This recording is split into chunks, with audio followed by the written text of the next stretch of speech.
Selamat pagi Punila. Wih. Apa? Suaraku terdengar nggak ya? Terdengar Bu? Hujan Bu? Hujan soalnya iya. Hujan deras di tempatku. Oke. Bentar. Saya tak bikin hostnya dulu gitu. Oke. Masih. Aduh, kayaknya ini ku udah mau mati deh. Apa Bu? Listrik, Internet ya? listrik, listrik. Listrik otomatis. Ini misalnya mati tengah jalan, Ya siap. silakan Pak Dida.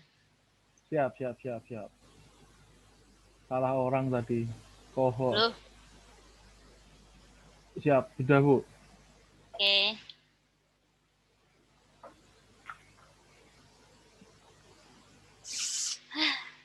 Yeay, lihat ya.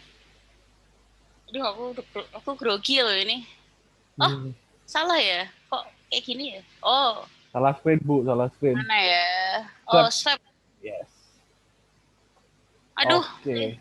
lampunya, listriknya udah nggak tahu nih kalau hujan tuh mesti listrik di rumahku tuh kayak apa sih turun gitu loh. I have no idea why. Oke. Tak dengar jelas ya, ini jam berapa sih? Kita mulai aja atau gimana? Boleh. Nih. Jangan lupa teman-teman presensi ya. Di kelas. Siapa? Mari Bu Ila, silakan. Ya, terima kasih. Ini gambar orangnya kelihatan juga masih kalian.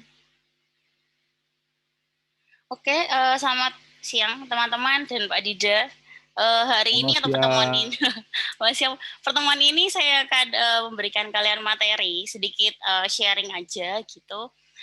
Kalau ada pertanyaan boleh langsung cut saya aja gitu ya kalau misalnya ada pertanyaan atau saya terlalu cepat gitu ya, karena biasanya kalau saya ngomong tuh tendensinya adalah ngomongnya kecepatan gitu ya. Jadi kalau mau apa sih namanya mengkat saya di tengah jalan boleh gitu ya, tapi jangan di chat ya, karena saya nggak ngelihat chatnya. Jadi open mic aja terus Bu, maaf bisa diulangi lagi atau Bu maaf kecepatan gitu ya. Oke. Sudah paham ya semuanya ya? Kok aku diem aja kalian? Oi. Paham Bu. Oke, sip. Ya, makasih atas apa sih namanya feedbacknya. Jadi tolong ya kalian open mic terus say something gitu. Biar aku nggak kayak ngomong dewe gitu loh. Oke. Minggu kemarin gitu ya, teman-teman udah belajar kan bikin program tuh kayak gimana gitu. Nah bagi saya gitu ya, untuk bikin program itu cuma ada 3 kunci utama. Itu adalah masih kedengeran ya, ini hujannya deras banget soalnya. 3 kunci utama yaitu adalah input, kemudian ada solusinya atau ya prosesnya, dan kemudian 3 adalah output. Jadi ada input, solusi, output gitu ya. Kemarin juga sudah dibahas. Nah, input kan gampang ya, tinggal lihat di soal itu ya, ada input apa aja, kemudian outputnya juga gampang. Jadi permasalahan ini sebenarnya minta apa sih, kebutuhannya apa sih gitu ya, tinggal kita baca, kemudian outputnya ketahuan. Nah yang biasanya bikin teman-teman susah gitu ya, teman-teman bingung gitu ya, adalah di yang kedua ini, solusi. Bener enggak ya, atau saya salah ya? Jadi benar ya, yang paling bingung adalah solusinya tuh kayak gimana sih. Kalau input output nggak masalah sih, yang penting adalah solusinya seperti apa gitu. Kemudian di Alpro ini gitu ya, teman-teman sih diharapkan tuh ya bisa yang poin yang kedua, berpikir secara logis. Kalau algoritma yang kemarin kan berpikir secara logis kayak gimana, urutannya seperti apa. Nah itu yang kami harapkan sebenarnya di Alpro ini adalah di poin kedua ini. Gitu. Nah ini kita akan ngomongin tentang bahasa pemrograman sebenarnya. Oke, bahasa pemrograman kan macam-macam gitu ya, sintaksnya pun macam-macam kalau teman-teman lihat gitu ya. Tapi ada persamaan gitu ya, dari semua bahasa pemrograman ini adalah outputnya sama gitu ya. Oke, outputnya sama. Yang berbeda adalah sintaks-sintaksnya. Nah, teman-teman di Alpro ini kami tidak atau saya personali gitu ya, tidak mengharapkan teman-teman tuh hafalkan sintaksnya, tidak. Tapi yang pertama, poin pertama adalah yang solusinya tadi. Gimana teman-teman merangkai urutan-urutan gitu ya untuk membentuk suatu logika yang benar gitu. Logika yang masuk di akal gitu ya. Jadi ketika ada input, logikanya dijalankan itu mengeluarkan hasil yang benar kayak gitu. Jadi seperti itu. Jadi yang cuma ada 3, gampang banget, cuma ada input, logikanya atau prosesnya dan output. Nah, ini contohnya, ini adalah contoh soal untuk sekuensial. Sekuensial sudah tahu kan ya teman-teman? Apa itu sekuensial? Halo?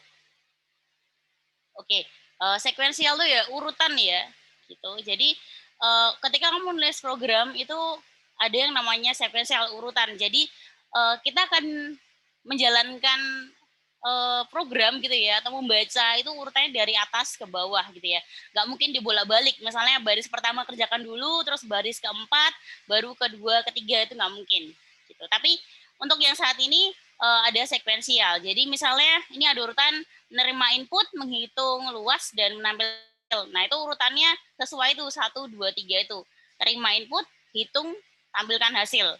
Itu urut-urutannya, jadi sekuensial. Jadi dari baris pertama, kedua, ketiga, keempat gitu ya. Nggak mungkin 1, terus 3, 2, 4 gitu kan. Ya, mungkin teman-teman sudah tahu juga. Nah, ini misalnya ada algoritma, buatlah algoritma untuk menerima input alas dan tinggi sebuah segitiga. Kemudian program tersebut menampilkan luas dari segitiga tersebut.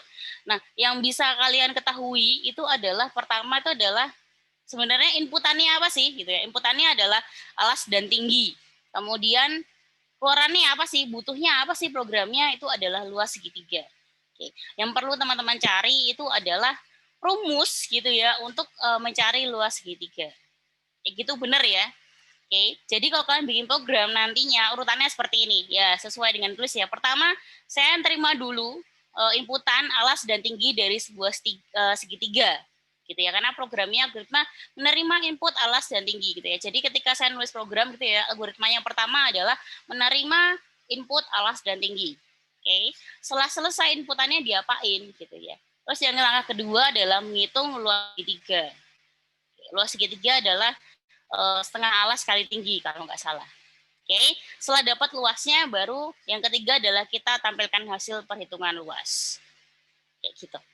Jadi urutannya harus urut sehingga kita bisa dapat hasil yang sesuai gitu ya. Jangan misalnya urutannya dibalik gitu ya. Misal hitung luas segitiga dulu baru terima inputan ya kan nggak bisa gitu. Jadi hasilnya nanti ngaco. Jadi urutan sangat berpengaruh gitu ya. Kalau dulu teman-teman sekolah di SMA itu kan ada ini ya, posisi menentukan prestasi gitu ya. Ini pun sama gitu ya. Jadi urutan langkah logik ini jangan sampai terbalik kayak gitu. Ini masih gampang. Oke, kalau ini diketahui harga jual adalah 1.100.000 dari penjualan tersebut diketahui bahwa keuntungannya adalah 10%. Nah, pertanyaannya adalah berapakah harga belinya? Oke, teman-teman kalau pengen lebih gampang gitu ya, terus dulu seperti ini, inputnya apa sih gitu ya. Kemudian prosesnya kan belum tahu ya. Kemudian outputnya apa. Oke, jadi terus dulu inputnya apa, prosesnya nanti dulu kalau belum tahu, kemudian outputnya apa. Kalau di sini inputnya adalah harga jual dan keuntungan, gitu. Prosesnya, dananya, terus outputnya adalah harga beli. Setelah ini selesai, teman-teman bisa nyari prosesnya. Cara ngitung harga beli itu gimana sih? Oh, ternyata adalah harga jual dibagi 100 plus keuntungan. Jadi harga jual per 110% gitu misalnya. Oke. Jadi langkah-langkah teman-teman ketika bikin programnya adalah pertama adalah menginput harga jual dan keuntungannya. Oke. Kemudian lakukan prosesnya yaitu tadi harga beli sama dengan harga jual yang sudah diinput dibagi berapa persennya. Jadi 100 plus 10 tadi. Baru ketiga adalah menampilkan harga beli. Jadi harga beli sama dengan sekian. Kayak gitu. Ini masih sekuensial urutan. Jadi teman-teman lebih enak gini. Inputnya apa sih? Prosesnya kalau belum tahu, kosongin dulu. Outputnya apa? Setelah dapat input dan outputnya baru prosesnya tuh mau kayak gimana ya? Oke, sudah cukup mengerti ya? Atau saya terlalu cepat? Enggak kan ya? Tendensi saya untuk ngomong lebih cepat. Oke, nah kalau ini sekuensial atau percabangan sekuensial kok aneh. algoritma dari program yang menerima input panjang segitiga siku-siku gitu ya, yang seperti ini ya. Kalau teman ini segitiga siku, tegak lurus di sisinya ada. Berdasarkan input panjang tersebut, program akan menampilkan panjang dari sisi miring. Oke, jadi inputnya adalah misalnya A, B, dan C. Nah, teman-teman akan menampilkan si C-nya ini. Oke, sisi miring tuh apa sih? Kayak gimana sih caranya kita bisa nampilin sisi miring gitu ya? Kalau misalnya ada inputan ya, 1, 2, 3 gitu ya. Taunya bahwa si 3 itu adalah sisi miring tuh kayak gimana? Ada yang bisa bantu saya? Itu jawabannya sudah aja. Halo? Halo? Halo teman-teman, silakan. Halo? Bu, tolong. Jadi ada segitiga sama sisi ya itu ya? Atau sama kaki ya? Siku-siku ding. Siku-siku gitu ya. Ada 3 inputan. Oke, segitiga kan ada 3 inputan. Nah, kalian taunya itu adalah sisi miring itu yang kayak gimana sih? Oh, 1, 2, 3. Oh, 3 itu sisi miring. Atau 2, 5, 7. Oh, 7 itu adalah sisi miring. Taunya dari mana? Sisi terpanjang. Yang terpanjang, Bu. Yes, betul. Tuh ada tulisannya. Yes, betul. Sisi miring adalah sisi yang paling panjang. Oke. Itu adalah pertama ini, input panjangnya gitu ya. Input panjang 3 sisinya. Baru saya akan mencari sisi yang terpanjang. Nah, cara nyari sisi terpanjangnya kayak gimana? Atau nyari sisi yang terbesar gitu pakai apa? Bisa pakai sekuensial nggak? Sekuensial tuh urutan lurus gitu. Atau pakai apa? Kalau teman-teman kayak pernah kan di Telkom udah ada nggak deh? Belum. Gimana caranya? Saya mau cari yang terbesar nih gitu ya dari 3 angka gitu. Gimana caranya? Pakai apa? If else. Yes, betul. Yes, betul. Pakai percabangan if else gitu. Kita cek satu-satu gitu ya. Benar gak? Apakah si lebih besar dari B dan C? Gitu ya. Kalau iya, yaitu sisi miringnya. Terus tanya lagi, apa itu lebih besar dari A dan C, dan apakah C itu lebih besar dari A dan B? Gitu. Cari aja yang terbaik. Pertama, apakah A lebih besar dari B dan C? Kalau iya, ya sudah, A itu berarti yang sisi miringnya. Kalau bukan, ya nanti nanya lagi, B itu sebenarnya terbesar nggak sih dari A dan C, gitu, dari A dan C. Oke, kalau iya terbesar ya B sisi miring. Kalau yang lainnya ya nanya lagi, apakah C itu terbesar nggak sih? Oh iya, berarti C adalah sisi miring. Seperti itu. Percabangan. Ada if else-nya. Mungkin ya gitu. Oke. Sampai sini ada yang mau ditanyakan? Gak ada? Oke, next. Oke. Ini. Contoh lagi, buatlah algoritma yang menerima input sebuah bilangan bulat positif. Berarti di atas 0. Kemudian program akan menampilkan apakah bilangan tersebut ganjil atau genap. Oke, berarti ini kita masih pakai percabangan ya, if else. Cuma ada 2 gitu ya kondisionalnya. Apakah dia genap atau dia ganjil? Gitu. Betul ya. Oke. Kalau saya berarti nyari input, proses, output gitu ya. Inputnya itu adalah satu bilangan bulat positif. Outputnya adalah ya tulisan ganjil atau genap gitu ya. Oke. Nah sekarang kita lihat prosesnya. Prosesnya itu gimana sih? Gimana sih tahu gitu bilangan ganjil tuh dari mana? Oke. Ganjil itu bilangan apa sih? Ada yang tahu nggak? Proses nyari ganjil bahwa bilangan ini ganjil gitu. Hanya bisa dibagi oleh bilangan itu sendiri. Tidak bisa dibagi oleh bilangan itu sendiri. Hanya bisa dibagi. Oh, itu prima bukan ya? Ini ganjil genap. Oh iya. Iya, ya, itu prima. Hanya bisa dibagi oleh bilangan itu. Nah, ganjil genap? Ganjil dan genap? 2 itu ganjil atau genap? Genap. Oke, 4? Genap. Genap. Oke, berarti genap itu apa sih? Nyapa salah. Yang bisa dibagi dua? Yang bisa Yes. dibagi dua. Betul. Jadi genap itu bisa dibagi dua gitu ya. Jadi bilangan genap itu adalah bilangan yang bisa dibagi dengan dua. Itu adalah genap. Itu adalah prosesnya. Oh, berarti kalau yang bisa dibagi dua itu genap. Berarti urut-urutannya langkahnya itu ya. Kalau kalian mau bikin algoritma, pertama itu adalah masukkan gitu ya, atau input bilangan, menerima input bilangan bulat positif. Oke, udah dapat bilangannya. Yang kedua, apakah bilangan tersebut bisa dibagi dengan dua? Oke, kalau iya, maka tampilkan ganjil. Kalau tidak, kalau bisa dibagi dua, tampilkan genap. Kalau tidak, ya tampilkan ganjil. Seperti itu. Oke, kita ya. Kalau kita nulis secara algoritma, kita tulis biasa gitu ya. Pertama adalah, aku bisa nulis di sini nggak ya? Nggak bisa. Nggak bisa. Masukkan pen color. Berarti pertama adalah masukkan input bilangan. Masukkan bilangan. Oke.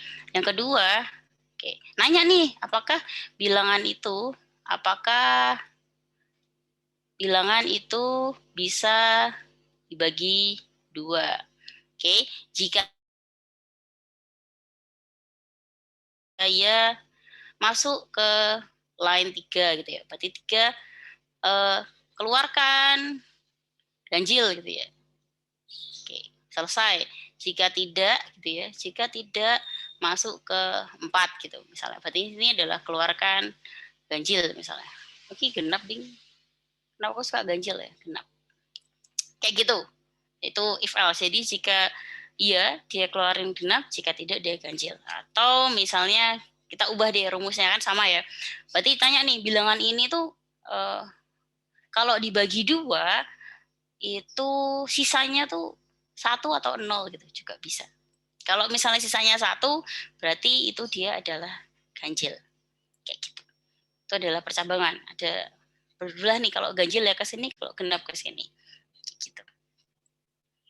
Oke, yang ini masih percambangan juga gitu ya. Jadi kamu bikin algoritma menerima input koordinat XY dalam koordinat kartesius gitu, berdasarkan input koordinat bla bla bla gitu ya. Jadi cuma pengen tahu sih titik XY itu kalau di sistem koordinat kartesius tuh kamu tuh di sisi mana gitu ya? Di kuadran kah atau di sumbu X kayak gitu. 1, 2, 3, 4, 7 kemungkinan. Gitu ya. Jadi misalnya berarti inputnya adalah X dan Y.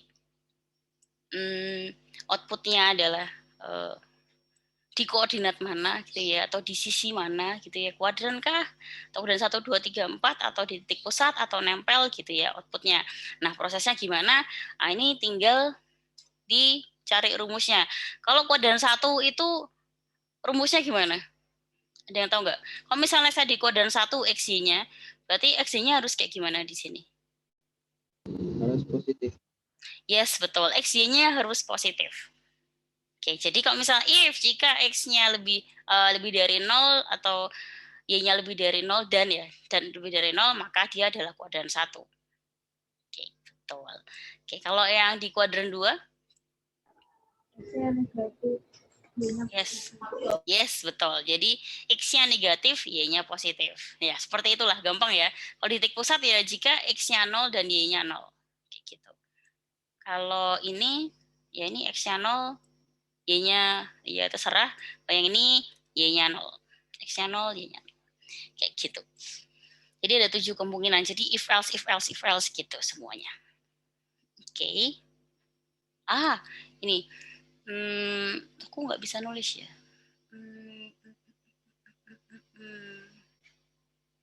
Ini cara nulisnya gimana sih Pak kalau di sini? Apa PowerPoint, Bu? Oh, harus di ini ya? Kalau PowerPoint ya itu bisa coba. Ini apa ya? Ini pen. Tapi masa nulis ngetik gitu loh. Berarti harus di ini ya? Harus step by tulisan tangan. Oke. Berarti kalau di sini misalnya tulisannya seperti ini. Ini aja deh. New. Kelihatan ya? Kelihatan nggak sih? Enggak ya? Kelihatan sih. Mana Bu? Enggak, aku Kelihatan. gimana sih aku mau sharing yang lain gitu bisa nggak? New share. Oh, aku cotrok banget sih aku. Kelihatan kalau ini nggak? Kelihatan. Oke, mantap, mantap. Gede ini gimana ya? Yaudah ini aja lah. Kelihatan ya. Nah, urutannya itu kayak gini. Berarti pertama adalah masukkan inputan gitu ya. Input X dan Y. Terus terakhir gitu ya, berarti adalah output kan apa gitu ya. Nah, cara pertama misalnya jika X lebih dari 0 dan Y lebih dari 0, maka dia di kuadran 1 ya. Tampilkan kuadran 1 gitu ya. Kalau misalnya aku copy aja. Oke, kalau misalnya dia ini positif, Y-nya negatif, itu apa ya? Di kuadran berapa? Positif, X-nya positif, itu di kuadran berapa sih? 4 ya? 4 lah. Gitu ya. Terus, nah yang jadi persoalan adalah gini. Yang kuadran-kuadran is okay ya. Tapi yang jadi masalah itu adalah ketika kamu nulis jika X sama dengan 0 gitu ya, maka dia tampilkan nempel di X gitu ya. Tampilkan nempel di X. Oke. Kemudian jika jika Y sama dengan 0, oke, tampilkan nempel, benar nggak, di Y. Nah, terakhir adalah jika X-nya 0 dan Y 0, itu adalah di pusat ya, pusat 00 ya. Nah, ini akan menjadi salah gitu ya, walaupun sebenarnya benar gitu ya fungsinya, atau if else itu benar gitu ya, tapi urutannya salah. Ini juga bikin masalah juga. Salahnya di mana? Ini benar ya, secara logika benar ya, jika X-nya 0, X-nya 0 dia di X, kalau Y-nya 0 dia di Y, X0 Y0 di pusat gitu ya. Ini benar gitu ya secara logik, cuma urutannya salah. Kenapa bisa gitu? Ada yang bisa jawab?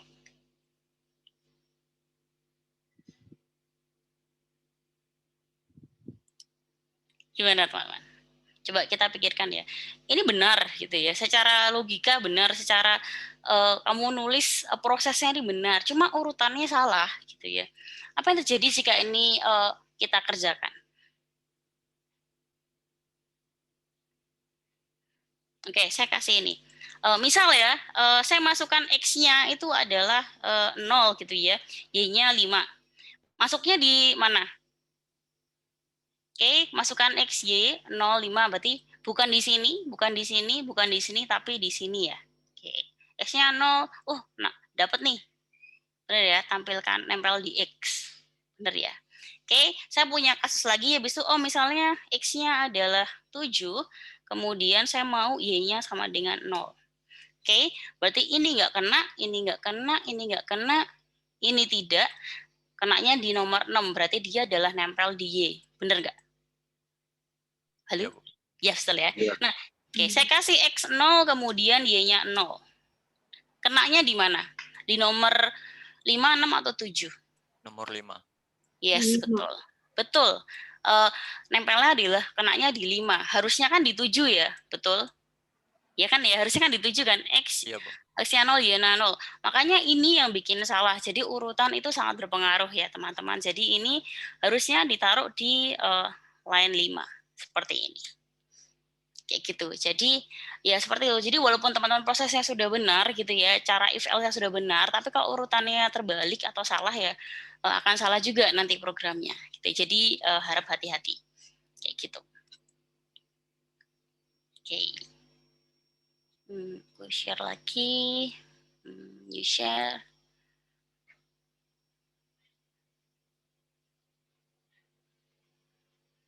Oh, ini sekarang ke slide sudah ya? Atau masih yang tadi? Sekarang sudah? Sudah set. Oke, sip. Percabangan. Ini next aja kali ya. Wih, mantap ada latihan. Oh, ini percabangan ya? Kayaknya nih slide-nya rada ngaco deh. Ini berarti kalau kayak gini menerima input sebuah bilangan positif gitu ya. Program akan menampilkan hasil penjumlahan 1, 2, 3 sampai yang bilangan bulat positif tadi. Berarti ini bisa pakai apa? Halo? Teman-teman? While. Yes, while gitu ya, perulangan gitu ya. Jadi bukan percabangan lagi, tapi ini adalah sudah perulangan. Jadi kita akan mengulang gitu ya, dari 1 sampai N. Nah, di tiap N-nya itu, setiap perulangan gitu ya, kita melakukan penjumlahan. Kayak gitu. Sudah mengerti lah ini. Latihannya buat nanti aja ya Pak ya? Iya, nggak apa-apa Bu. Apa ya? Langsung Skip materi aja hari ya? ini. Ke materi aja ya. Sip, mantap. Any question sampai sini? Nggak ada ya? Oke, sip, mantap. Oke, hari ini kita akan ngomongin bahasa pemrograman gitu ya. Program itu apa sih sebenarnya gitu ya. Bagi saya, suaraku rada hilang. Jadi program itu adalah kumpulan instruksi tadi, benar ya, kumpulan langkah-langkah tadi. Jadi kalian susun dengan rapi, dengan baik, dengan urutan yang sesuai gitu ya, urutannya tepat dan harus masuk di logika sesuai nalar gitu ya, jangan ngaco-ngaco banget gitu. Jadi sesuai nalar, urutannya tepat, tapi sesuai dengan nalar kita gitu ya. Sesuai nalar itu kayak gimana sih gitu ya? Itu adalah sesuatu yang kita anggap sama gitu ya. Jadi setiap orang itu memandang suatu kasus itu sama gitu ya. Misalnya 1 tambah 1 gitu ya. Saya dengan Pak Dida ngomong 1 tambah 1 adalah 2 gitu. Mungkin ada yang 3. Tapi kalau misalnya bumi itu bulat gitu misalnya. Saya mungkin bilang adalah, Pak Dida mungkin bilang bumi itu bulat gitu ya. Tapi saya bilang enggak tuh datar gitu misalnya. Jadi jadi sesuatu yang kalian anggap gitu, setiap orang tuh pasti melihat masalah itu tuh sama gitu ya. Itu adalah sesuai nalar gitu. Oke. Untuk apa kita instruksinya itu kita harus urutin sesuai nalar tuh buat apa ya, buat menyelesaikan sebuah persoalan gitu. Ada masalah apa sih yang ingin dicari gitu. Mari kita bikin program. Itu adalah program. Nah, instruksinya itu ya atau statement dalam program itu biasanya disebut dengan sintaks. Tiap bahasa pemrograman gitu memiliki sintaks yang berbeda, walaupun mirip-mirip sih gitu ya, mirip-mirip sih. Jadi kalau kalian belajar sintaks 1, harusnya di sintaks lain juga bisa karena mirip-mirip aja gitu. Oke, jadi misal dulu saya pakainya adalah C di apa sih namanya? Di sekolah gitu ya, di kampus saya belajarnya C, kemudian saya belajarnya ASP.NET gitu ya. Begitu kerja masuk di Java ya fine-fine aja. Changing-nya untuk berganti sintaksnya mudah sekali. Karena apa? Yang kuatnya adalah di sisi tadi, prosesnya, logikanya, urut-urutan instruksinya gitu. Jadi sintaks kalian belajar juga sih sintaks biar oke juga gitu ya. Kalian satu pinpoint gitu ya. Tapi yang paling penting adalah tadi kumpulan instruksinya kayak gimana, logiknya seperti apa, kayak gitu. Oke, program punya komponen-komponen ada input, output, gitu, proses. Nah, prosesnya tuh pakai apa? Oh, proses itu ada kayak sekuensialnya loh, ada percabangannya loh, ada perulangannya loh, gitu. Oke, sebenarnya simpel aja ya, cuma ada 3 gitu ya. Input, proses, output gitu ya. Prosesnya cuma ada sekuen, cabang, perulangan gitu. Itu mudah sekali kan ya kalau secara teori ya, teman-teman ya. Tapi prakteknya teman-teman biasanya kebingungan sih. Jadi usahakan ya berpikirnya tenang dulu, baru oh ini kayak gini loh kita. Bisa aha momennya tuh biasanya saat-saat yang kalian harus senang, relax gitu. Itu yang terjadi pada saya, aha moment. Jadi aku ya ngoding itu misalnya aku nggak terpecahkan gitu ya di satu kasus. Aha moment tuh datangnya tuh tiba-tiba gitu ya. Misalnya aku lagi jalan ngeliat sesuatu, oh tadi codingnya seperti ini, bisa seperti ini, aha momennya keluar. Jadi saya nggak tahu teman-teman kayak gimana aha momennya gitu ya. Silakan dicari biar hidup kalian enak di kemudian hari. Oke. Nah, saya sudah ngaco. Ada pertanyaan sampai sini program? Nggak ada. Oke. Nah, bahasa pemrograman itu adalah alat yang dipakai untuk membuat program. Tadi bahasa atau sintaks untuk bikin program. Contohnya adalah ada Python, C, bla bla bla gitu ya. Teman-teman mungkin sudah ada yang sedikit tahu, ada yang belum gitu. Perbedaannya tuh apa? Cara berikan instruksinya, kayak cara sintaksnya berbeda gitu ya. Walaupun mirip-mirip tapi berbeda mereka. Oke, ASP dengan JSP mungkin dengan HTML tuh caranya beda gitu. Tapi mirip-mirip sebenarnya karena itu adalah ya dasarnya adalah HTML gitu. PHP, ASP, JSP gitu. Oke, tapi tujuannya sama gitu ya, menghasilkan output yang sama. PHP, ASP, JSP hasilnya sama, tadi adalah pemrograman web gitu ya. Hasilnya adalah HTML, CSS, JavaScript gitu. Oke, tujuannya outputnya sama, walaupun cara kita nuliskannya gitu ya atau sintaksnya berbeda gitu. Oke, jadi sekali lagi bahasa pemrograman itu banyak gitu ya. Jadi yang kalian kuatkan adalah di algoritmanya sekali lagi. Saya sering banget kalau ngomongin kayak gini. Jadi logik kalian tuh adalah harus jalan gitu. Oke, bahasa pemrograman dirancang untuk memfasilitasi komunikasi antara manusia dengan komputer, yes, gitu. Jadi kita pengen komputer bikin sesuatu gitu ya. Kita kan nggak bisa pakai bahasa komputer yang 1010 gitu. Maka kita butuh bala bantuan gitu ya. Namanya adalah bahasa pemrograman yang nanti akan diubah sedemikian rupa biar si komputernya ngerti kita maunya apa, gitu. Oke, sampai sini ada pertanyaan tentang bahasa pemrograman? Gak ada ya? Saya tidak terlalu cepat ya. Oke, ini sejarahnya kalian baca sendiri aja kali ya. Oke, bla bla bla bla bla bla. Nah, Java muncul di 90-an. Java dan JavaScript beda ya. Ini Java. Oke, di 2000 ada muncul .NET Framework, kemudian Go, Rust, dan seterusnya. C di mana sih? Oh, C ternyata program kita tuh sudah ada di tahun berapa nih? 1954. Oh, malah 1830 itu sudah ada bahasa pemrograman. Oke, terus berkembang sampai saat ini. Oke. Ini adalah paradigma dari pemrograman. Oke. Prosedural itu adalah berdasarkan urutan-urutan sekuensial. Oke, program adalah suatu rangkaian prosedur untuk memanipulasi data. Jadi program itu akan tadi dikerjakan secara berurutan. Contohnya sih Pascal Python. Oke, terus ada fungsional. Yaitu berdasarkan teori fungsi sih sebenarnya. Fungsi adalah dasar utama program. Gitu. Terus terstruktur, program dibagi-bagi menjadi prosedur dan fungsi. Oke, Pascal si Python jadi kayak gini. Mungkin gini. Tiap masalah gitu ya, outputnya apa itu dia bikin menjadi fungsi prosedur sendiri gitu. Dia bagi dipecah-pecah menjadi kecil-kecil prosedural itu di atas. Jadi dibagi menjadi kecil-kecil kalau terstruktur. Oke, ada pertanyaan? Gak ada? Ya. Gimana? Mohon maaf, gimana? Teman saya yang namanya Andre lagi mau laptopnya lemot mau keluar dulu katanya Bu gitu. Oh, oke, baik. Ya, Silakan keluar. Bu. Yuk. Baik, terima kasih. Oke, itu terstruktur.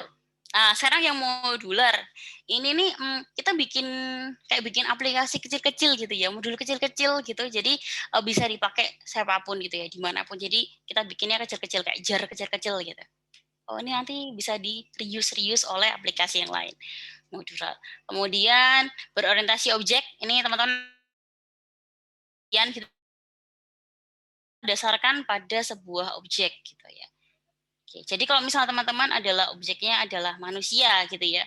Nah, ketika program kalian cukup bungkus itu menjadi sebuah kayak variabel gitu ya, atau namanya adalah manusia. Dalam manusia itu ada apa? Ada nama, misalnya jenis kelamin dan seterusnya.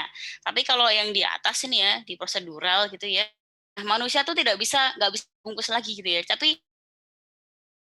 ada variabel nama, variabel dan seterusnya atau tanggal lahir gitu ya. Kalau berorientasi kita bisa bungkus itu gitu ya. Atributnya itu kita bungkus jadi satu kemudian kita kirim kemana kayak gitu. Lebih secara bahasa enaknya seperti itu. Kalau yang lainnya tuh ya kita step satu-satu. Jadi ketika mau nama ya saya kirim nama, kirim ini satu-satu kirimnya. Kalau berorientasi objek kita bisa bungkus satu gitu ya menjadi sebuah objek manusia, kita send to all gitu. Oke, berfokus pada suatu fungsi tertentu saja gitu ya. Jadi pemrograman itu fokus gitu ya. Kalau SQL itu ya fungsinya adalah untuk ambil data. HTML fungsinya adalah untuk di-render di browser. Kayak gitu. SQL ya buat data tadi, ambil data. Oke, ini deklaratif, ini deskripsikan suatu memecahkan masalah. Jadi kayak semacam ini ya, apa ya? Artificial intelligence gitu ya, sistem pakar gitu ya, pembukaan deklaratif. Misalnya yang kayak Budi ini teman anak dari siapa gitu ya. Siapakah ini adalah cucu dari mana? Itu tuh sistem pakar itu yang pembukaan deklaratif seperti ini, memecahkan masalah. Oke, kayak gitu. Ini sampai sini ada pertanyaan dulu. Oke, kalau enggak saya yang nanya.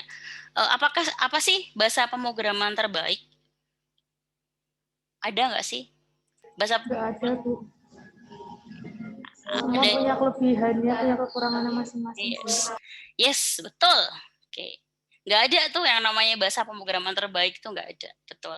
Jadi ya setiap bahasa pemrograman dirancang untuk kondisi tertentu gitu ya. Benar-benar buat spesifik yang tadi berorientasi fungsi gitu ya. Misalnya kalian butuh query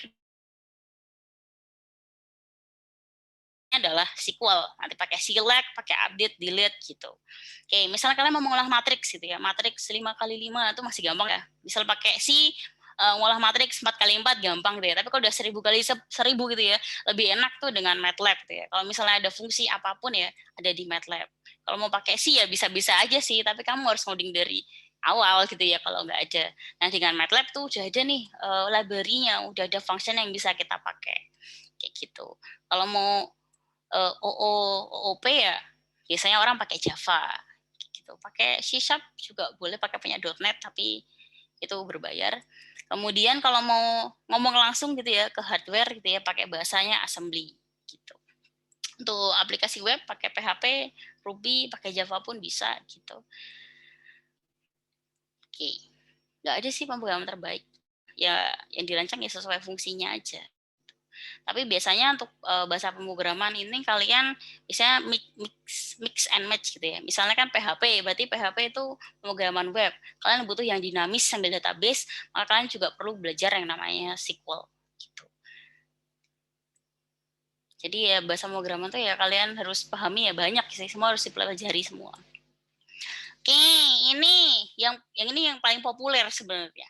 Yang paling populer masih di bahasa C. Oke. Dia naik di plus 61. Gimana sih? Java turun dari peringkat 1 ke peringkat 2. Turun di 4,93%. Oke. Dulu Java nomor 1. Saya tuh semua orang pakai Java karena dia open source gitu ya. Terus banyak dipakai, gampang maintenance, terusnya. Sekarang bahasa C. Oke, ada C#, C++, Python naik nih. Dulu tuh Python di bawah kayaknya. Kan baru anak baru juga gitu ya, tapi sudah berhasil naik ke peringkat 3. Makanya di Alpro ini kalian dikenalkan dengan Python seperti itu. Bahasa pemrograman terbaik, yang terpopuler, iya. Terbaik nggak ada, populer iya. Gitu. Nah, keuntungan kalian belajar bahasa yang populer itu adalah supportnya, banyak tutorial, forum gitu ya. Kalian mau nanya apa aja tentang bahasa yang populer ini tuh pasti ada gitu ya. Misalnya di C, saya mau cari gimana sih caranya tadi menghitung, cari tahu bilangan prima gitu ya. Kalian search aja itu udah banyak banget yang keluar. Cara mencari bilangan prima di C gitu. Banyak banget gitu ya. Ada tutorial, guide-nya, forumnya. Terus kalau misalnya teman-teman ada kena error gitu ya, kalian cari gitu ya, ini errornya kenapa sih gitu ya. Oke, itu akan banyak sekali ditemukan. Oke. Nah, terus libraries juga sudah banyak gitu. Jadi banyak sekali keuntungannya belajar bahasa populer. Kalau yang saya pernah belajar pakai apa ya? Tools sebenarnya. Tools punyanya IBM gitu ya. Itu tuh masih baru toolsnya, supportnya juga jarang-jarang ada. Jadi ketika saya ada error gitu ya, saya searching errornya di mana ya di Google ya, antara ada nggak ada. Walaupun kalau misalnya pun ada gitu ya, errornya sama, jawabannya nggak ada gitu ya. Tapi kalau kalian belajar bahasa yang populer, kalian cari apapun, jawabannya pasti ada di Google gitu. Atau di tutorial, di guide dan seterusnya. Forum-forum pun banyak kayak gitu. Oke, belajar beberapa bahasa pemrograman yang memiliki karakteristik berbeda. Betul, dapat memilih yang paling cocok kondisi tertentu, betul. Jadi misalnya kalian butuhnya adalah query database, ya kalian bisa pakai SQL. Mau bikin pemrograman web, ya pakainya adalah HTML, PHP gitu ya. Dikombin dengan tadi SQL, biar bisa dapat data secara dinamis gitu. Oke, menambah wawasan dan pengetahuan. Oke. Seperti itu. Ini jalannya aplikasi aja sih. Ada browser, web application, lokal gitu ya. Bawahnya ada standard library, dia jalan, bawahnya ada runtime dan DOS gitu-gitu. Sampai sini ada pertanyaan nggak? Jam berapa sih ini? Jam 12. Oke. Sudah cukup bisa dipahami ya? Ya, halo? Ya, udah. Oke, sekarang kita mau membedakan gitu ya bahasa pemrograman. Jadi bahasa pemrograman itu bisa kita bedakan macam-macam sih. Ada yang high level sama yang low level. High level itu ya bedanya adalah bisa dibaca oleh manusia. Nyaman nggak sih dibaca oleh manusia? Gitu. Kalau low level itu adalah bahasa mesin gitu ya. Biasanya kode mesin 1.0 gitu. Jadi kalau kita yang baca itu susah banget gitu. Misalnya dia tulis 110 gitu ya misalnya gitu ya. Atau assembly-nya move 54 add 23 gitu ya. Kita kan nggak ngerti itu apa ya. Ini apa sih maksudnya 110 220. Tapi ternyata misalnya ini ya, itu artinya itu adalah 1 tambah 1 gitu ya. 1 tambah 1 gitu ya. Jadi itu kan lebih enak dibaca mana ya? Enak yang di high level ya. Tinggal 1 tambah 1 kita ngerti itu buat apa. Ya, kalau level yang ngerti itu ya mesinnya. Jadi mesinnya bisa tahu langsung gitu ya. 110 move 32 berarti kan tuh move ke memori sekian gitu misalnya. Ya dia akan dengan cepat memindahkannya gitu. Karena mesin. Tapi kalau kita baca low level atau assembly atau bahasa mesin itu ya kita nggak ngerti gitu. Lebih enak kita baca di high level. Gitu. Yang lebih enak dibaca.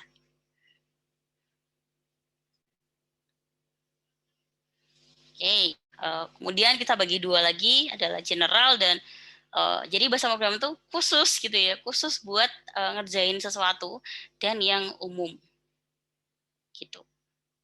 Ya, jadi sih ya umum ya. Satu lagi adalah special gitu ya. Bahasa pemrograman ini diciptakan untuk melakukan ini gitu ya, melakukan SQL gitu ya, melakukan HTML, rekayasa atau update matrix gitu, MATLAB.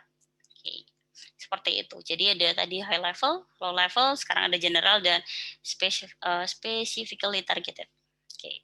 Tadi umum khususan gitu ya. Saya khusus ciptain bahasa pemrograman ini untuk query database misalnya.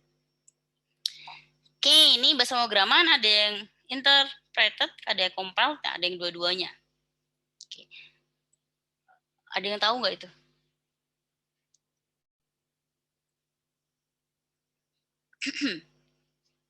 Ada ini ya nggak? Oke, ada. Oke, kalau interpreted gitu ya, itu menerjemahkan ya, gitu per baris. Ngerti maksudnya nggak menerjemahkannya per baris? Teman-teman. Oke, jadi misalnya ada 5 baris gitu ya. Oke, baris pertama dikerjakan dulu, keluarkan gitu ya. Baris kedua jalankan lagi, baris ketiga jalankan lagi. Nah begitu baris keempat jalankan ada error ya sudah di stop gitu ya. Jadi dia jalannya per baris langsung gitu ya. Jadi kita nggak perlu lagi mengubah dia menjadi bentuk yang lain gitu. Oke, kalau HTML gitu ya, kalau Python PY ya sudah, PY-nya yang dijalankan gitu ya. Kita akan jalannya per baris. Kalau ada error ya dia akan berhenti di baris yang error. Itu beda dengan compile. Kalau compile kita harus ubah dia menjadi sesuatu yang lain. Misalnya C gitu ya, kita ubah menjadi exe biar bisa dijalankan compile. Jadi misal dia 5 baris gitu ya di C, kita harus compile dia. Dia akan nyari dulu nih, ini nanti error atau enggak, ini error atau enggak. Nah, kalau misalnya error, dia nggak akan bisa di-compile, nggak akan bisa jalan. Nah, kalau interpreter itu masih bisa jalan gitu ya, tapi kan karena jalannya sebaris ya, baris 1 jalan oke, baris 2 jalan oke, baris ketiga enggak oke gitu ya, berarti bawahnya stop gitu ya. Tapi ada 2 yang jalan, tapi kalau compile enggak. Jadi ketika kamu mau merubah ke bentuk yang lain gitu ya, itu benar-benar harus bug free, harus errornya selesai, nggak ada error sama sekali, baru bisa dikompil jadi bentuk lain. Gitu.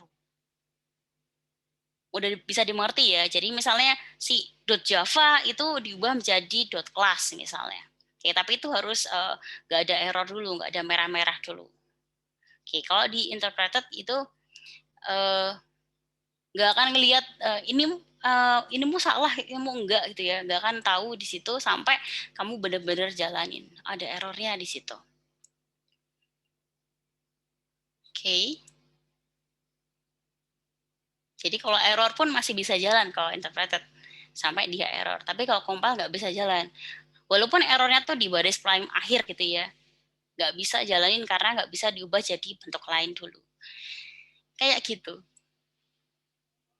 Bisa dipahami ya antara dua ini atau bingung? Bisa ya. Kalau interpreted itu kita nggak perlu ngubah jadi bahasa lain, maksudnya nggak usah diubah jadi extension yang lain. PY ya PY aja, gitu. HTML ya HTML aja, PHP ya PHP aja, gitu ya. Tapi kalau yang C gitu ya harus diubah ke exe dulu. Java misalnya di kelas dulu. Gitu. Tapi gitu ya, Java itu ternyata termasuk compile dan interpreted juga, gitu ya. Compile tuh tadi apa? Saya ubah menjadi bentuk yang lain dulu, misalnya tadi bytecode atau .class gitu ya. Tapi ngejalaninnya itu harus pakai Java runtime. Jalannya satu-satu juga. Jadi si Java dikategorikan jadi compile dan interpreted. Gitu. Jadi compile-nya iya, kemudian si compile-nya itu jalannya adalah interpreted via Java runtime. Kayak gitu. Bisa dimengerti ya? Interpreted compile. Bisa, Bu. Sip, mantap. Oh iya. Ada apa? Siap. Gak ada? Aman? Oke. Next. Nah, ini ternyata bahasa tuh ada generasinya gitu. Oke. Generasi pertama itu apa? Kira-kira, teman-teman. Oke. Generasi pertama itu adalah bahasa mesin. Itu adalah generasi pertama. Oke, bahasa level paling rendah. Jadi kode-kode mesin yang hanya dapat diinterpretasikan langsung oleh mesin komputer. Jadi mesin komputer ngerti gitu ya, karena itu bahasanya dia. Gitu. Oke, biasanya kodenya numerik, biner atau heksadesimal. Oke, eksekusinya cepat karena apa? Kenapa sih bahasa mesin itu eksekusinya cepat?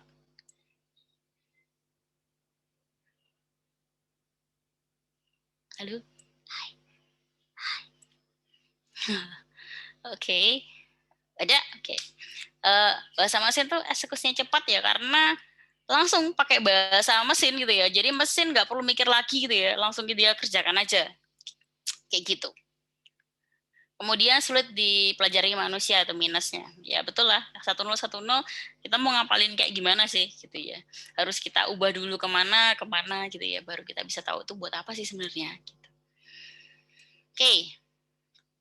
Udah, generasi kedua itu berarti kalau generasi pertama adalah bahasa mesin, berarti generasi kedua adalah di bahasa assembly. Gitu. Jadi sedikit lebih di atas sedikit dari bahasa mesin tuh ya.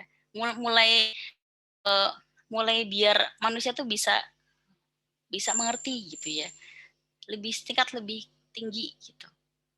Oke. Jadi mulai ada, jadi nggak lagi main 1010 gitu ya, tapi mulai ada simbol-simbol, misalnya ada ADDQ, MULQ, dan seterusnya. Kalau sekumpulan code pakai assembly disebutnya makro instruksi. Kalau yang bahasa mesin tadi itu adalah mikro instruksi kalau nggak salah. Oh, mikro code.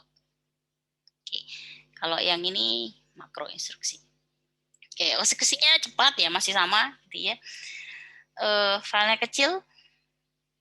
Oke, masih bisa dipelajari daripada bahasa mesin. Betul, ada ADDQ, MUL, ya lumayan ngerti lah gitu ya. Tapi tetap aja sulit dipelajari dan program pun nanti pasti panjang karena dia ngomongin adalah si memori gitu ya. Sambil memorinya tuh nanti dipindah kemana, ambil dari memori yang mana gitu ya, susah.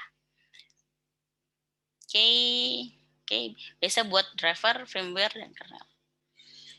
Nah, ini adalah bahasa generasi yang ketiga, gitu, bahasa tingkat tinggi.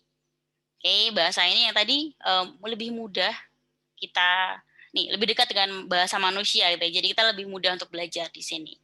Oke, ada banyak fasilitas gitu ya, ada tipe data, variabel, konstanta, struktur, prosedur gitu ya, mempermudah kita. Gitu ya. Kita nggak perlu lagi mikirin ini nanti masuk memori mana ya, nggak perlu gitu ya. Tinggal aja variabel, misalnya nilai tipe datanya string gitu ya, datanya diisi, misalnya string nama diisi nilai gitu ya. Nanti mau ditaruh di memori mana ya itu nanti urusan komputer gitu ya. Ketika kita sudah generate jadi bentuk lain gitu ya.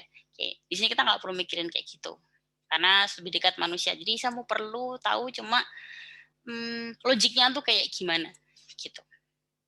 Oke, contohnya Pascal. Ini plusnya adalah mudah dipelajari, mendekati permasalahan yang akan dipecahkan gitu ya, kode program menjadi pendek. Oke, tapi eksekusinya lambat. Oke, karena kita perlu ubah dia jadi bentuk lain, setelah bentuk lain, nah ini nanti yang akan diinterpretasikan ke mesinnya. Oke, itu yang compiled. Kalau interpreter, berarti kita, baca code-nya, baris pertama tuh ngapain? Jalankan. Baris kedua ngapain? Jalankan. Gitu. Ketiga, jalankan, kasih mesin ya. Eksekusinya lebih lambat. Gitu. Oke, perbandingannya tadi, bahasa mesin tuh ya, 10, 1001, 0001 gitu ya. Kita nggak ngerti ini apa sih, ngomong apa sih dia gitu ya. Tapi setelah di assembly, ternyata ngomongnya adalah load A, kemudian add B, STOC. Masih kita nggak ngerti ini apa sih gitu ya. Bisa dipelajari sih, tapi rada-rada susah gitu ya. Tapi ketika masuk di high levelnya, ternyata tuh cuma C itu sama dengan A plus B. Wow. Cuma satu baris saja. Jadi 3 baris ini, oke, menjadi C sama dengan A plus B. Sebenarnya yang 1010 seperti ini tuh ya ketika kita baca itu cuma A plus B. Kayak gitu. Jadi lebih enak kita pakai yang high level, kita lebih cepat ngerti. Kayak gitu. Oke. Sekarang sudah ada 5 generasi ya. Ini ada 1, 2, 3. 4-nya itu adalah SQL. Jadi sesuai dengan fungsinya, SQL. Yang kelima itu adalah tentang sistem pakar. Itu adalah generasi kelima. Jadi knowledge based system dan seterusnya itu adalah generasi kelima. Oke, sampai sini sudah cukup bisa dipahami ya. Oke. Nah, ini contoh program pada C. Kayaknya the scanf, result, print, return. Ini pada C++. Yang beda ini adalah fungsi sama sintaksnya ya. Oke. Nih, kalau misalnya scanf di C, tadi kan ada input nilai gitu ya, input angka, input X, input Y. Kalau di bahasa C itu pakainya adalah scanf. Di C++ cin gitu. Kalau di Pascal readline. Oke, kalau Java scanner. Oke. Ini tuh adalah convert to int console.readline vb.net. Nah, kalau Python tinggal input aja. Oke. Ini sintaksnya gitu ya, fungsinya untuk ambil data aja di tiap bahasa itu berbeda. Oke, benar ya teman-teman. Oke. Ini sebenarnya tuh sintaksnya beda-beda gitu ya. Tapi yang sama di dia itu adalah hasil output yang nanti dihasilkan, dan kedua adalah langkah logiknya yang sama. Kayak gitu. Ini sebenarnya untuk perkalian ya. Jadi perkalian nomor A dan B. Ini adalah perkalian pada C. Jadi saya ngeprint F result. Result itu apa sih? Number 1 kali number 2. Itu pada C. Nih, sama aja tuh sebenarnya kalau kalian baca langkah logiknya tuh pertama adalah meminta inputan nomor 1 dan 2. Prosesnya adalah kerjakan number 1 kali number 2. Terakhir adalah keluarkan resultnya. Bahasa C. Di sini sama gitu ya. Masukkan inputan, kemudian proses, output. Bahasa Pascal pun sama. Input, proses, output sama aja gitu ya. Kok ini plus ya? Plusnya kali. Oke, tinggal di result. Nah, ini bahasa yang paling cepat nih Python nih, paling pendek. Oke, number 1 int, number 1 dikalikan int number 2. Print resultnya. Kayak gini, sama aja gitu ya. Yang penting sekali lagi sintaks itu kalian bisa pelajari gitu ya. Yang penting adalah logiknya. Oke, seperti ini. Ada pertanyaan sampai sini? Jadi ya, tuh sintaksnya tuh beda-beda gitu ya, tapi mirip-mirip. Oke, kalau kali pakai bintang, di sini juga bintang. Gitu. Di sini nggak pakai titik koma, di sini nggak pakai, di sini pakai. Gitu. Oke, ada pertanyaan sampai sini? Kalian akan fokus di Python. Aduh, gatel hidung saya. Ada pertanyaan? Enggak. Oke, mantap, sip.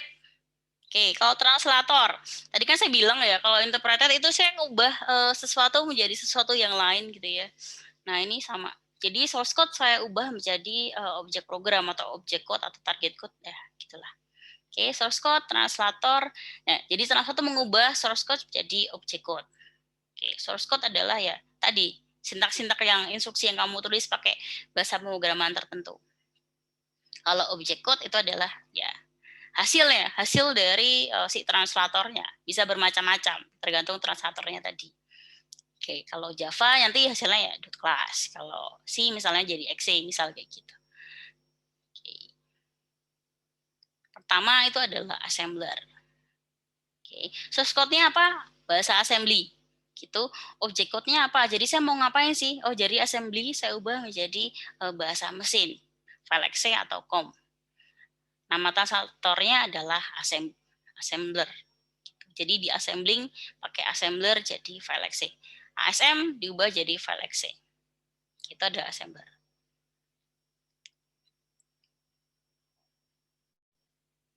Oke. Oh, ini apa lagi nih? Ini assembler. Sekarang adalah ini yang kedua itu adalah interpreter. Gitu. Interpreter yang tadi kita tidak mengubah dia menjadi sesuatu yang lain. Kalau ini ya teman-teman ya, file ASM, assembling file exe yang dikerjakan mesin itu ya, atau kalian bisa run langsung itu di file exe-nya. Kita nggak perlu nih file ASM-nya tuh atau source code-nya kita nggak perlu gitu ya. Kita dapat file exe-nya aja udah jalan gitu. Tapi kalau yang ini, yang interpreter itu nggak bisa. Kita harus dapat source code-nya juga gitu. Jadi PHP kalau kita mau jalankan gitu ya di tempat kita ya kita harus dapetin file PHP-nya. Karena dia nggak diubah menjadi file yang lain. Code tersebut gitu ya, kayak gitu. Nih, tidak ada objek code, transaksi ya internal. Seperti itu. Jadi dijalankan satu-satu, dia tidak saya ubah menjadi tempat yang lain gitu ya. Jadi kita harus dapetin source code-nya.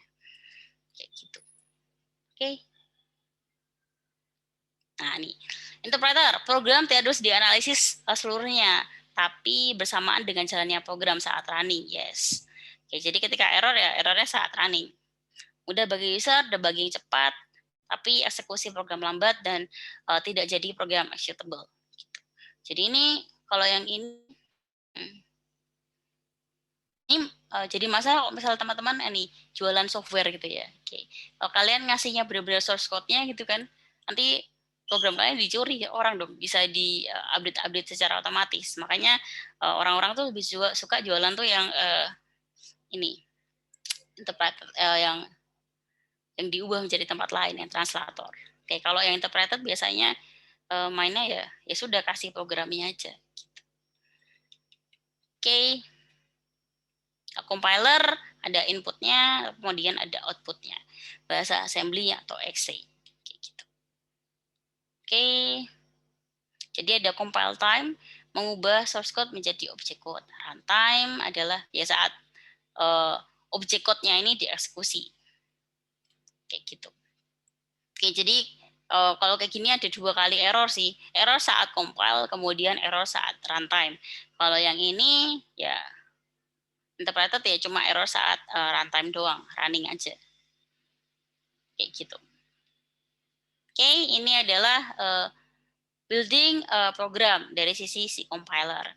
Ini adalah orang gitu ya, ngetik di text editor, misal pakai bahasa C, ngetik gitu ya, disimpan.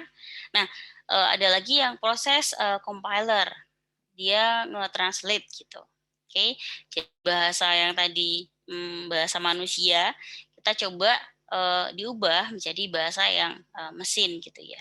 Ini 001 01 01 ini adalah bahasa mesin dari code ini.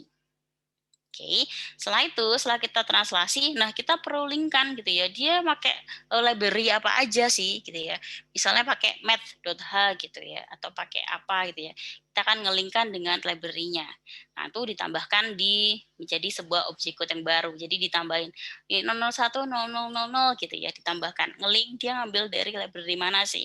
Gitu. Ditambahkan menjadi sebuah objek code ini. Jadi ini yang terakhir yang akan dijalankan. Kayak gitu. Ini kan ini ada nih.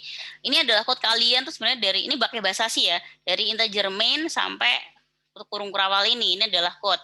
Nah, yang atas ini adalah sistem library. Oke, jadi yang awal tuh ya kalian translator gitu ya, itu dari main ke bawah gitu. Nah, yang ini sistem library itu buat ngambil IO stream-nya gitu-gitu. Misalnya seperti itu. Oke. Nah, program eksekusi gampang kan, tinggal input kemudian load dan output. Ya, sama aja sih, input, load, output. Nah, sampai sini ada yang mau ditanyakan? Gak ada. Oke. Gak ada. Kalian diem-diem aja. Gak tidur kan ya? Lanjut, Bu. Aduh, kaget aku. Oke, nah semantik dan sintaks gitu ya. Kalau semantik itu apa sih? Bahasa pemrograman menspesifikasikan arti dari program. Gitu. Kalau sintak itu adalah struktur dari program. Oke, kalau semantik dulu arti, sintaks itu adalah struktur.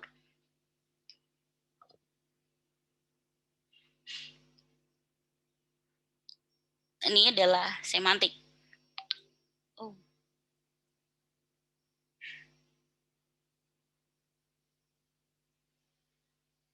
Semantik itu ini misalnya Z.2 sama dengan X gitu ya. Berarti itu adalah nilai Z-nya itu nanti diisi dengan X, atau yang kalau atas berarti nilai Z-nya ini akan diisi X sama dikalikan 5 gitu. Oke, jadi dia akan ngomongin adalah bagaimana sih program ini akan berjalan gitu ya kalau semantik. If, else, then gitu. Tapi kalau sintaks itu adalah keyword, misalnya ada if, then, else. Itu udah diafsirkan bagaimana program ditulis gitu ya. If, then, else itu adalah sintaksnya. Kalau semantiknya yang tadi ini. Oh, sama dengan X. Itu adalah semantiknya. Itu gimana sih nanti programnya? Oke, akan jalan tuh kayak gimana sih? Nanti si Z tuh mau gimana gitu ya. Tapi if, else-nya itu adalah sintaksnya seperti apa. Gitu. Oke. Wow. Ini lexical structure. Ini adalah bahasa pemrograman menggunakan token, bentuk gramatikal kategori, blok-blok sintak. Misalnya standar token misalnya ada keyword itu ada tadi si if, then, else gitu. If, then, else, repeat, while dan seterusnya gitu. Oke, kemudian literals itu adalah numbering gitu ya, 10, 9, seterusnya gitu ya. Kemudian ada string.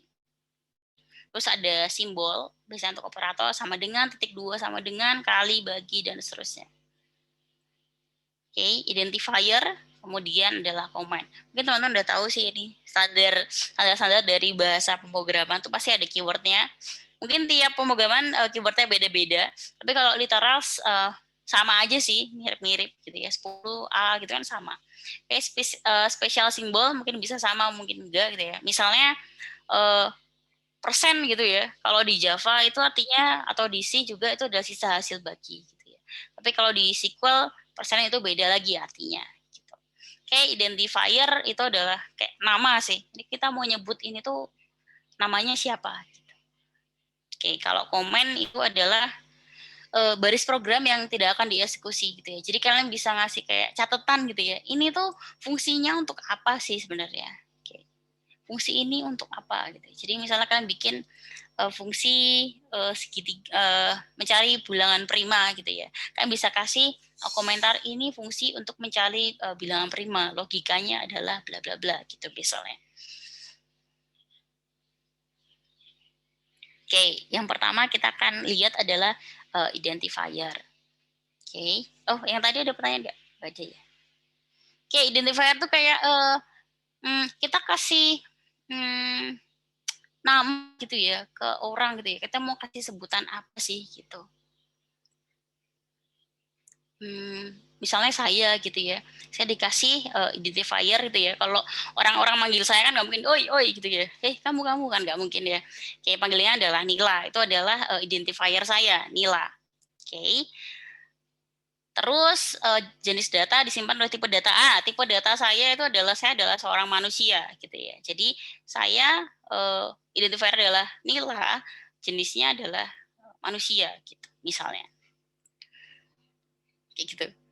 Ngerti ya? Jadi di program itu kita perlu banyak identifier. Kita mau manggil siapa. Jadi misalnya kita mau 5 gitu ya, angka 5 gitu ya.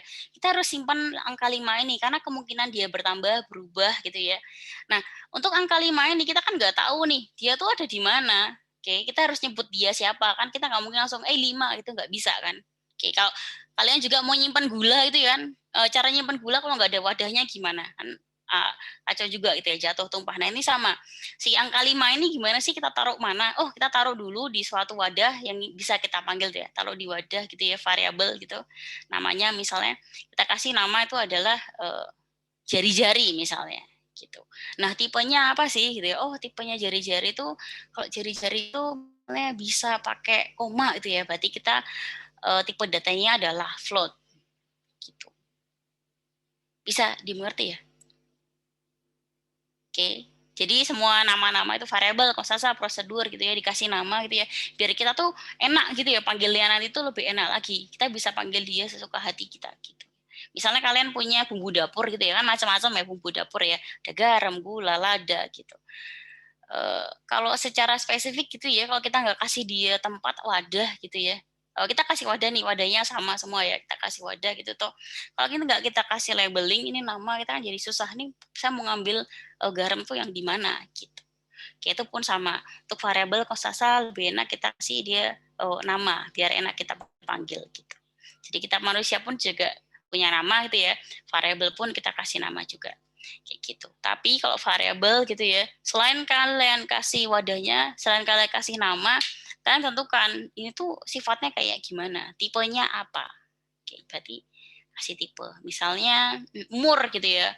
Umur itu biasanya adalah bilangan yang digit bulat gitu misalnya. Bisa dikasih integer misalnya. Kayak gitu. Bisa dimengerti untuk identifier itu kayak nama aja sih, kalian bikin sesuatu yang mungkin nanti akan dipanggil lagi. Kalau misalnya angka 5 ini nggak akan dipanggil lagi itu ya nggak usah dikasih nama gitu ya, nggak usah jadi variabel gitu. Oke, kalau bikin program gitu ya dikasih nama. Gitu. Oke. Ya, bisa dimengerti identifier, nama, Bisa, Bu. pengenal. Oke, sip, mantap. Nah, ini adalah struktur kontrol dalam pemrograman gitu ya. Tadi sebenarnya di depan sudah ada gitu ya, ada sekuensial, ada perulangan. Cuma 3 ini toh. Menarik ya, cuma gampang 3 ini toh. Oke, dengan 3 ini kalian bisa ekspor macam-macam gitu ya. Kalian bisa solve masalah apapun gitu ya dengan 3 ini aja.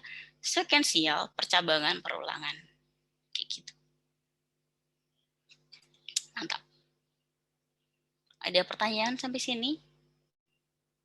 Teman-teman? Oke. Ada nggak? No, oke, nggak ada. Mulai. Kalau nggak ada, apa lagi ya, Pak? Pak Dida ada tambahan, Pak? Kayaknya materinya sudah selesai. Nggak ada sih Bu, nanti kan untuk apa yang tadi identifier, komen dan segala macam dibahas di praktikum Oke, di sip, sini. sip, sip. Oke. Ada pertanyaan nggak sebelum kalian nanti di praktikum? Praktikumnya gampang, susah nggak sih Pak? Nggak ya? Harusnya gampang sih, kita kan masih main input output, terus masih main variabel dan kawan-kawan. Oke. Duh, hidungku tuh gatel banget ya. Oke, nggak ada pertanyaan? Nggak ada? Nggak ada, Bu. Mantap, Pak. Gampang ya, Mas Ian ya? Oke. Dida.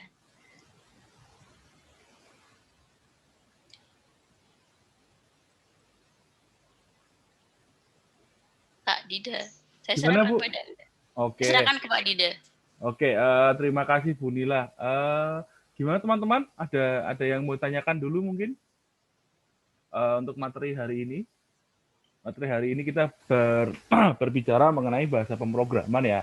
Sebagai pengantar aja, kalau teman-teman bahasa pemrograman itu seperti apa, how to-nya. Tadi juga sempat dibahas sejarahnya. Nanti beberapa materi juga akan disinggung di Arkom, arsitektur dan organisasi komputer. Kalau teman-teman tahu, di situ ada yang terutama yang awal-awal. Nah, overall begitu sih. Terus nanti mungkin kita akan lebih memperdalam mengenai sintak dan kawan-kawan itu di praktikumnya. Nanti teman-teman bagaimana cara penggunaan praktikumnya. Oh iya, kalau tadi Bu Nila sempat bilang, kalau Bu Nila kan pernah bilang kalau bahasa pemrograman itu mengubah kayak melatih logiknya aja ya. Benar sih. Nanti teman-teman mungkin kalau kita kan di sini menggunakannya Python, tapi nanti tidak menutup kemungkinan kalau teman-teman nanti sudah lulus atau sudah kerja, kita harus menggunakan bahasa pemrograman spesifik. Yang penting itu logiknya itu tahu teman-teman mau ngapain. Jadi kalau teman-teman udah tahu mau ngapain, sintak mah tinggal lihat dokumentasi. Begitu kan, Bu? Yep, Sintak dokumentasi. Selama masih ada, saya pun sampai sekarang coding masih lihat dokumentasi loh. Nggak apal sintak. Yang jelas saya mau bikin if-nya seperti ini. Oh ya, if-nya seperti itu. Oke. Memang karena kadang-kadang memang salah ketik. Atau misalnya kita biasa menggunakan bahasa pemrograman yang lain, saya bisa pakai C#, terus tiba-tiba disuruh pakai Python, kadang-kadang masih kurang titik koma di belakang, kurang, ya yang seperti itu sih. Itu overall, itu cuma masalah sintak. Yang penting teman-teman paham semantiknya. Kira-kira mau ngapain sih? Begitu. Oke, begitu Bu Nila.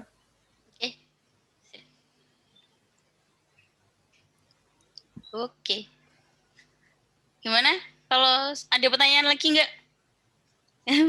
Kalau nggak ada, kita tutup aja. Boleh nggak, Pak? Boleh, Bu. Karena nanti ketemu lagi di sini praktikum. Iya. Biar teman-teman makan siang dulu. Yang dulu, teman-teman. Oke. Ya wes, terima kasih teman-teman. Makasih Pak Dida gitu ya. Sama-sama, Bu. Saya boleh bercuap-cuap di sini didengerin. Thank you. Ya wes. Saya boleh duluan. Ya, kita praktikum. Makasih Bu, Pak. Apakah ada? Ada, Moodle ada ya. Mulai minggu ini loh Moodle ya. Jangan lupa. Oh iya, mulai. Berarti tentang materi ini, Pak? Yes. Iya, Pak. Yup, yes. Betul. Weekend kalian jangan lupa PR Moodle-nya dikerjakan, nanti akan muncul di Moodle setiap weekend. Jadi teman-teman ya ngerjain lah. Biasanya soalnya modelnya itu sih pilihan ganda sih. Jadi teman-teman tinggal klik aja. Overall begitu. Yes, 2 kali ya, 2 atau 3 kali. Terus nanti praktikumnya tuh materi apa langsung? Nah, praktikum nanti dibahas di kelas praktikum. Ini kan kelas teori. ada jamnya sendiri nanti aja. Oke, Pak. Oke. Pak, Bu, kalau untuk kuisnya tuh berarti setiap weekend atau gimana, Pak? Setiap weekend. Setiap weekend. Ada. Oh, berarti tidak diisi sekarang ini Senin gitu. Tidak. Kalian sudah lihat di Moodle-nya kan? Sudah. Jumat, Sabtu, Minggu, Pak. Dikerjakan banyak 3 kali dengan penilaian yang diambil adalah nilai terbaik dari percobaan pekerjaan yang dilakukan.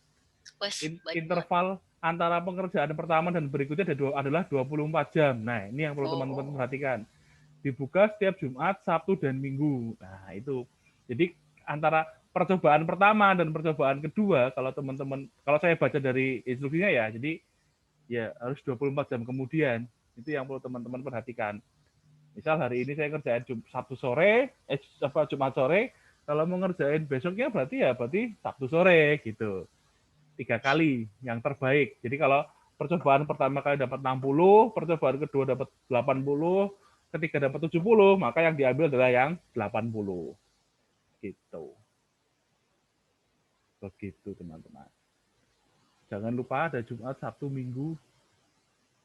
Bisalah untuk dimaksimalkan waktunya. Oke, begitu Bu Nila. Oke. Yap. Sip. Ada lagi? Teman-teman? Pak, ini saya buka model kok yang praktikum kayak disable gitu ya? Oke. Baru mulainya kayaknya Jumat besok sih. Enggak, berarti kasusnya seperti tadi pagi, teman-teman yang praktikum ada masalah dengan enroll-nya, nanti ditungguin aja tak benerin dulu habis ini. Gitu. Ini yang Oke, berarti Pak. kalian grup D ya? Iya, Pak. Oke. Soalnya tadi pagi yang grup B juga ke disable semua kan, itu pasti tengah-tengah kelas lagi, jadi ya nantilah coba nanti tak benerkan dulu aksesnya. Oke, Pak. Oke. Pak mau tanya. Yuk. Kalau untuk yang video, itu kan materinya tentang yang barusan ini kan. Video mana ya? Yang itu loh, yang playlist. Yang video yang tulis yang mana ya? Tugas, kan Alpro nggak ada tugas video. Oh ya, kebalik. Ya, nanti aja. Makanya nanti jatahnya praktikum. Pak lupa. Karena memang kelas ini berkesinambungan, tapi kan ada beberapa yang dia tidak mengambil praktikum, tapi ngambil kelas teori. Dia ngambil kelas teori, kelas praktikum nggak ngambil kelas teori. Nanti biar informasinya tidak tumpang tindih, jadi tidak simpang siur juga. Nanti kita bahas ketika di kelas teori, kita bahas materi kelas teori, ketika di praktek kita bahas materi sama sama ketentuan di kelas praktikum, gitu aja. Oke. Begitu, teman-teman? Bu Nila mau menambahkan lagi? Cukup. Oke. Begitu, teman-teman. Kalau tidak ada pertanyaan lagi, mungkin kelas bisa kita akhiri ya, Bu Nila ya. Kita ketemu lagi ya berapa menit lagi lah, kira-kira 45 menit lagi. Ya lumayan kan, teman-teman bisa makan siang dulu, bisa ya pokoknya jalan-jalan enggak ya? Ya, yang penting mari kita berdoa semoga nggak ada mati listrik gitu aja sih, karena di Jogja sedang hujan. Amin. Jogja sedang hujan, jadi takutnya kalau mati listrik ya wassalam. Iya. Gimana tadi ada yang bertanya? Suaranya putus. Aman sih, Pak. Oke, aman ya. Oke. Kalau gitu kelas kita akhiri, kita ketemu lagi untuk kelas materi kita ketemu lagi minggu depan. Terima kasih teman-teman. Kita ketemu lagi. Makasih Pak, makasih Bu. Makasih, Pak. Makasih, Bu. Terima kasih, Bu. Makasih Pak. Makasih Pak.